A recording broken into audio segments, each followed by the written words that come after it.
Hello students, आज के lecture में हम पढ़ेंगे प्रेसिडेंट, जो कि एग्जीक्यूटिव का फर्स्ट पार्ट है। प्रेसिडेंट में हम पढ़ेंगे प्रेसिडेंट इलेक्शन, प्रेसिडेंट एलिजिबिलिटी और इम्पीचमेंट के बारे में। फर्स्ट मैं आपको एक्सप्लेन कर रही हूँ प्रेसिडेंट के बारे में। He is the first citizen of India. India का फर्स्ट सिटीज़न कौन होता है? प्रेसिडेंट होता है। ठीक है। Article 52 of the constitution gives the provision of the president of India.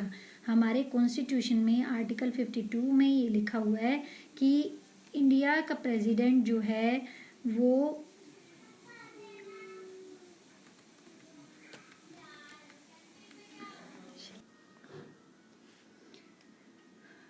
First मैं बता रही हूँ प्रेसिडेंट के बारे में कि हमारे कॉन्स्टिट्यूशन के द्वारा जो प्रेसिडेंट को क्या पोजीशन मिली हुई है। He is the first citizen of India. First citizen कहा जाता है। ठीक है। Article 52 of constitution gives the provision of the president of India. Article 52 ये कहता है, कॉन्स्टिट्यूशन का आर्टिकल 52 ये कहता है कि इंडिया में जो भी गवर्नमेंट बनेगी उसमें एक प्रेसिडेंट होगा। Article 53 says that president has the executive power of the union and he will use it himself of through his subordinate officials। Executive power मिली हुई है प्रेसिडेंट को। फिर आर्टिकल 53 में ये लिखा गया है कि प्रेसिडेंट अपनी पावर्स को यूज़ किसके साथ कर सकता है? अपने सबॉर्डिनेट ऑफिशियल्स। सबॉर्डिनेट ऑफिशियल्स कौन होते हैं? जो उनके सहयोगी होंगे, साथ में काम करने वाले। ठीक है। Ministers. Union executive shall be comprise of. Union executive यानी कि उनके जो सबॉर्डिनेट ऑफिशियल्स होते हैं उनमें कौन कौन आता है? प्रेसिडेंट, एक तो सबसे पहले प्रेसिडेंट आ गए, फिर वाइस प्रेसिडेंट हो गए, प्राइम मिनिस्टर हो गए, काउंसिल ऑफ मिनिस्टर हो गए और कैबिनेट हो गई। ठीक है। कैबिनेट में जो प्राइम मिनिस्टर होते हैं उनके साथ जो मंत्री होते हैं वो सारे आते हैं। ठीक है। जैसे हेल्थ मिनिस्टर हो गया, एजुकेशन मिनिस्टर हो गया, फाइनेंस मिनिस्टर हो गए। ठीक है। इस तरह से president is the formal supreme head of the executive while prime minister along with the council of minister is the actual head of the executive। इसमें बता रही हैं कि प्रेसिडेंट जो होते हैं वो फॉर्मल सुप्रीम हेड होते हैं एग्जीक्यूटिव के, यानी कि पूरी कंट्री के जो फॉर्मल सुप्रीम हेड हैं वो कौन है? प्रेसिडेंट हैं। फॉर्मल का मतलब सिर्फ नाम के, यानी कि सिर्फ सिग्नेचर चलते हैं। और जो प्राइम मिनिस्टर होते हैं along with council of ministers वो ही एक्चुअल हेड माने जाते हैं, यानी कि जो सारे काम किए जाते हैं, जो देश के लिए या कंट्री के लिए जो वर्क किए जाते हैं वो सारे कौन करता है? प्राइम मिनिस्टर करते हैं। इसीलिए उनको एक्चुअल हेड कहा गया है। The head of the executive of Indian union is called president. इन सबके हेड को क्या कहा गया है? प्रेसिडेंट बोला गया है। ठीक है। यानी कि प्रेसिडेंट और उनके अंडर में ये सारे मिनिस्टर्स आते हैं। ठीक है। India has adopted a parliamentary form of government just as Britain under which there is constitutional head as well as another actual head of the executive. India ने अडोप्ट किया है कहाँ से? पार्लियामेंट्री फॉर्म को ब्रिटेन से adopt किया है। इसलिए वहाँ के कॉन्स्टिट्यूशन में जैसे वहाँ के कॉन्स्टिट्यूशन में प्रेसिडेंट और प्रेसिडेंट जो है वो नॉमिनल हेड होते हैं। ठीक है। और प्राइम मिनिस्टर जो होते हैं वो एक्चुअल हेड माने जाते हैं। ठीक है। President is the constitutional head of the executive of Indian union. President जो है वो कॉन्स्टिट्यूशनल हेड होते हैं एग्जीक्यूटिव ऑफ यूनियन के या एग्जीक्यूटिव के। ठीक है। अब है eligibility for the post of president. President चुने जाने के लिए क्या एलिजिबिलिटी की ज़रूरत है? He should be citizen of India. He should be at least 35 years of age और अबव। 35 ईयर की एज याद रखना, एटलीस्ट 35 की एज होनी चाहिए। He should be eligible to become a member of Lok Sabha. Lok Sabha का मेंबर होना चाहिए। The person should not be member of parliament और एनी स्टेट लेजिस्लेचर। जो भी पर्सन प्रेसिडेंट के इलेक्शन के लिए फाइट कर रहा है वो member should not be member of parliament का मेंबर और एनी स्टेट लेजिस्लेचर नहीं होना चाहिए, ठीक है, कोई मेंबर नहीं होना चाहिए। और जो पहले पॉइंट बताए, ही should be eligible, only eligibility चाहिए लोकसभा के मेंबर होने की। यहाँ पे ये ध्यान रखना, एलिजिबल कहा गया है, ना कि उनको ये कहा गया कि मेंबर होना जरूरी नहीं है, ओनली एलिजिबिलिटी की जरूरत है। He should not hold office of profit, कोई किसी भी तरह का और कोई भी गवर्नमेंट सर्विस में नहीं होना चाहिए जो प्रेसिडेंट के इलेक्शन के लिए फाइट कर रहा है। अब है इलेक्शन ऑफ द प्रेसिडेंट।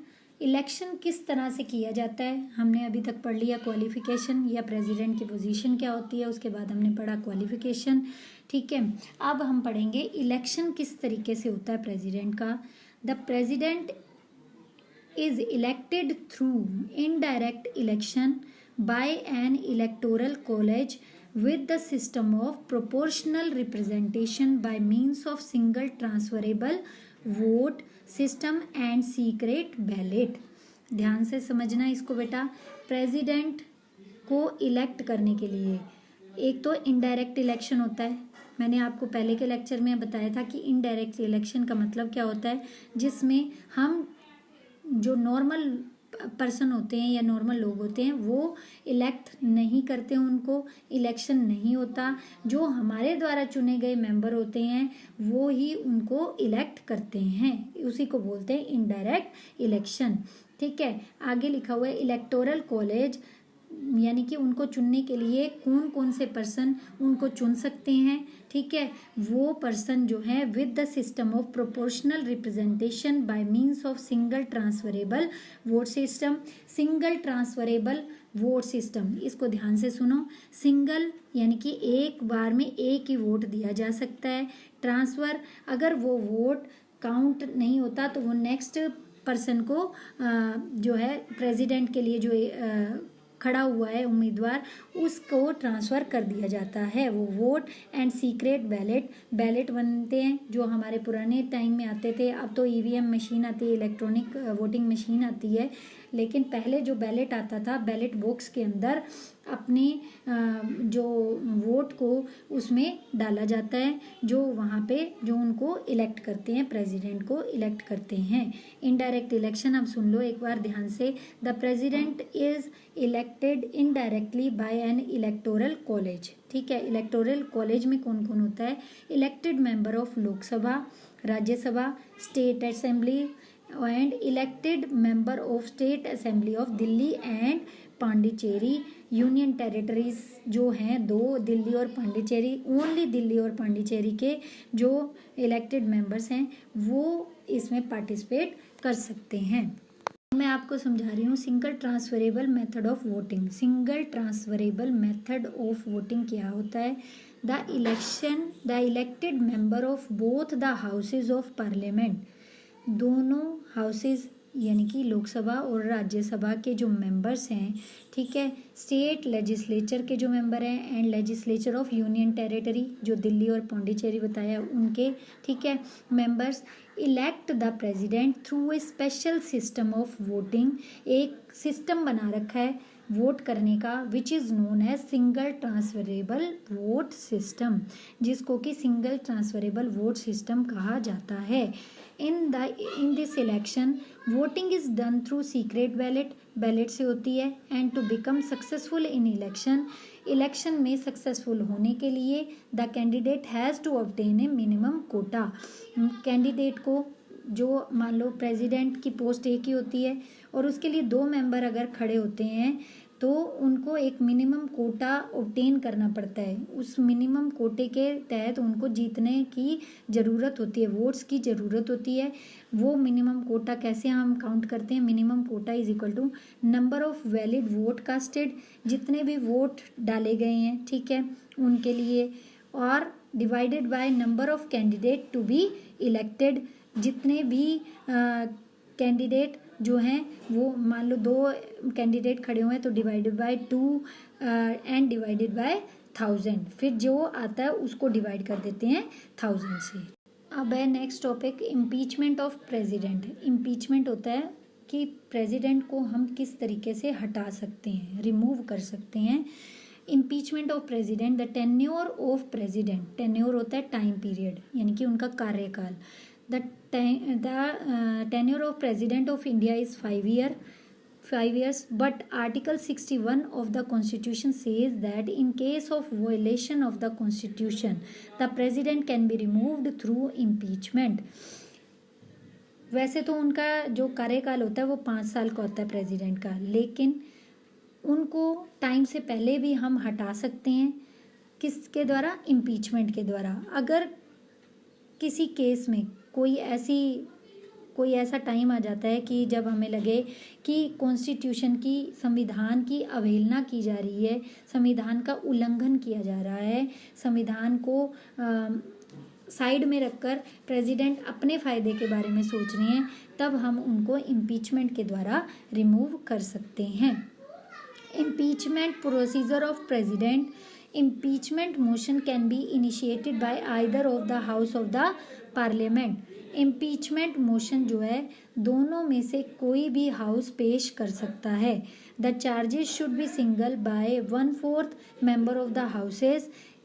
कोई भी हाउस के 1/4 मेंबर चार्ज कर सकते हैं, मतलब चार्ज लगा सकते हैं। कोई भी 1/4 मेंबर, किसी भी दोनों में से किसी भी हाउस के 1/4 मेंबर चार्ज लगा सकते हैं।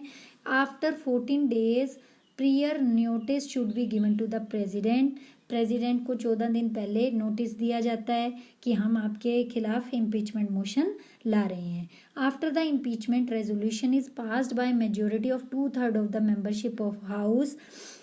2/3 मेंबर्स अगर कह देते हैं किसी भी हाउस के, दोनों में से किसी भी हाउस के 2/3 मेंबर अगर उसको रेजोल्यूशन को पास कर देते हैं, it is send to another house. फिर वो रेजोल्यूशन दूसरे हाउस के पास जाएगा, which should be investigate the charges. जो चार्ज लगे हैं प्रेसिडेंट पर उनको इन्वेस्टिगेट किया जाएगा।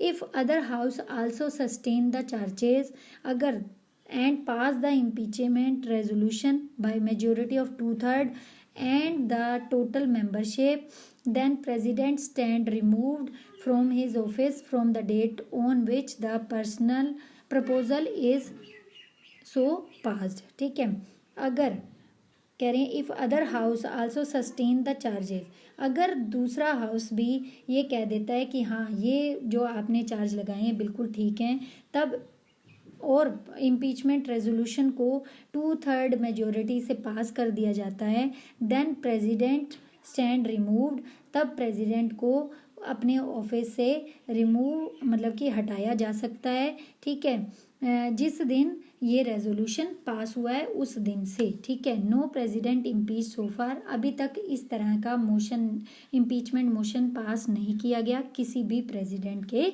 खिलाफ।